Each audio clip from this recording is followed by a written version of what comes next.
मैं हूँ पूजा अरनाई। आप सभी को मेरे चैनल पर स्वागत है। आज हम 8वीं कक्षा तृतीय भाषा हिंदी के बारे में अध्ययन करने वाले हैं। पाठ 3 मेरा देश मेरी माँ। अब तक आप लोग जान चुके हैं। पाठ को जानने से पहले पाठ के आशय को भी जानना उतना ही ज़रूरी है ना? शत्रु से देश की रक्षा करना देशवासियों का परम पुनीत कर्तव्य होता है। लड़ाई में पीठ दिखाकर भागना नहीं चाहिए, सीना तानकर आगे बढ़ना चाहिए। तभी तो वीर विजय माला पहनते हैं। बच्चे साहस और वीरता की इस घटना से अपने कर्तव्य के प्रति सजग होते हैं। पाठ में आने वाले नए शब्दार्थ को जानना ज़रूरी है। हमला का मतलब है आक्रमण। चौंका देना मतलब चकित करना, विस्मित करना। रूंध जाना मतलब गदगद होना। अभेद्य जिसको तोड़ा ना जा सके। जूझना, लड़ना। दायित्व जिम्मेदारी, मौत, मरण। संभालना, भार ऊपर लेना, संकट से बचाना। दिल दहलाना, भयभीत करना। इंतजार, प्रतीक्षा। ध्वस्त, नाश। अब आप लोग जान चुके हैं शब्दार्थ को। अब बढ़ते हैं कहानी की ओर। सन 1965 की एक शाम हर तरफ शांति का वातावरण था। किसी तरह की कोई आशंका नहीं थी। तभी दुश्मनों ने भारत पर आक्रमण कर दिया। अचानक हुए इस हमले ने भारतीय सेना को चौंका दिया। छुट्टियां बिताने अपने घर गए सैनिकों को तुरंत वापस आने के आदेश भेजे गए। छुट्टियां बिता रहे भारतीय सेना के ही एक मेजर को जब सूचना मिली तो जाने की तैयारी कर उन्होंने माँ के पैर छूकर प्रणाम किया। माँ का ममत्व जाग उठा। आंखों में आंसू भर गए और उन्होंने बेटे को सीने से लगा लिया। मेजर का गला भी रूंध गया, पर तुरंत ही मातृभूमि का स्मरण हो आया।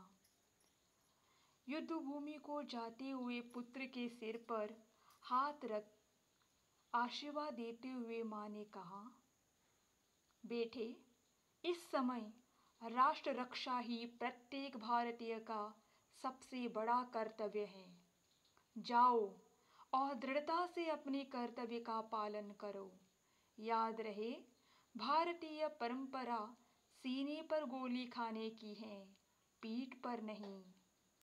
युद्ध भीषण रूप से फैलता जा रहा था।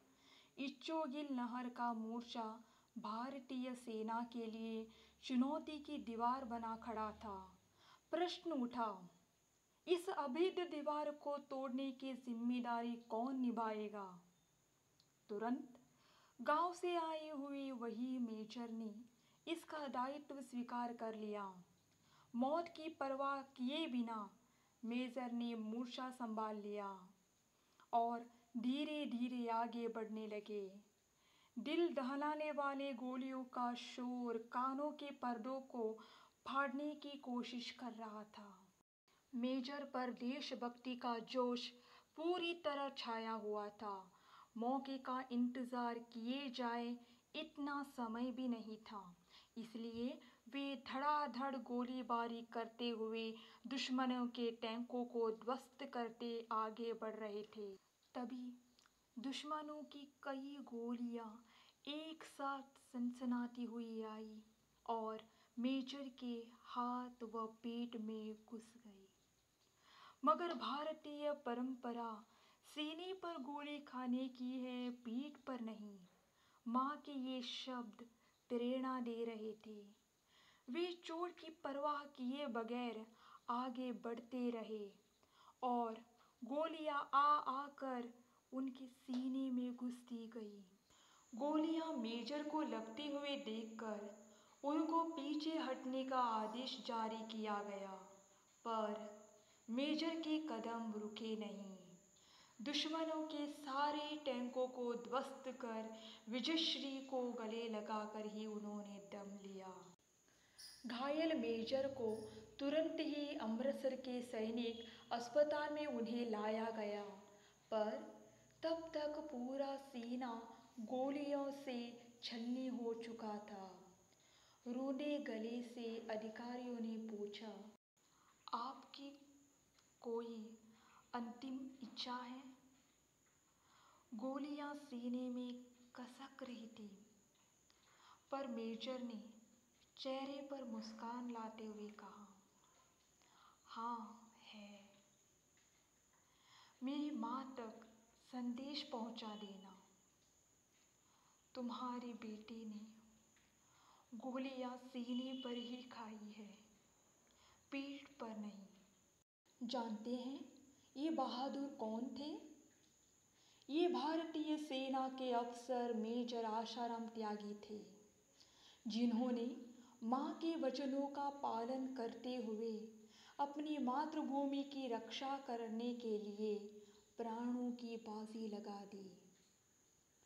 दीपक बुझ गया, पर उसकी अमर ज्योति युगों तक देशभक्तों को राह दिखाती रहेगी। टिप्पणी: इच्चोगिल नहर यहाँ लाहौर से 14 किलोमीटर की दूरी पर है। आशाराम त्यागी जी भारतीय सेना के मेजर थे। 21 सितंबर 1965 के भारत-पाकिस्तान युद्ध में वे शहीद हुए।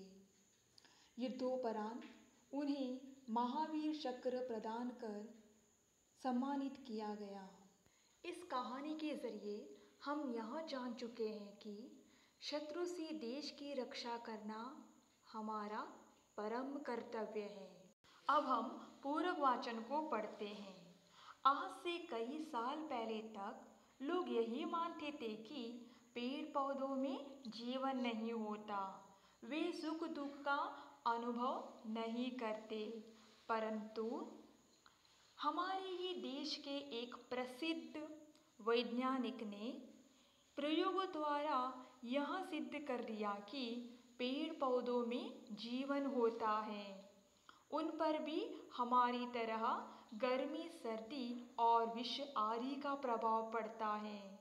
वे भी अन्य प्राणियों की तरह खाते पीते, सोते जागते, हंसते रोते, काम करते और आराम करते हैं।